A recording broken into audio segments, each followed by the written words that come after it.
ఎదుటివారి మంచిని కోరుకోవడంలోనే నీ మంచి అంతా ఉంది.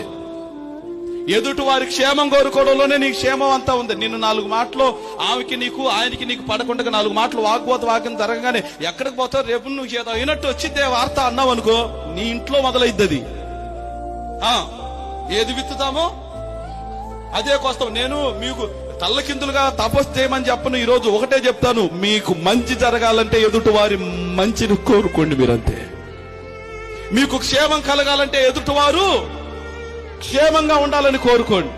మీకు మేలు కలగాలంటే ఎదుటివారి మేలును కోరుకునే వారిగా మీరుండండి. మొదట ఎక్కడి నుంచో మొదలవదు ఆశీర్వాదం, ఎక్కడి నుంచో మొదలవదు శాపం. అంత మన నోట్లో నుండే మొదలై బయటకు వచ్చింది, మన హృదయంలో నుండే బయటకు వచ్చింది. హృదయం నిండిన దాన్ని బట్టి నోరు మాట్లాడుతూ ఉంటది. ఆ నోట్లో నుంచి వచ్చేటువంటి మాట మొదట నీ ఇంట్లో పడి ప్రయాణం చేసిద్దని నేను జ్ఞాపకం చేస్తున్నాను.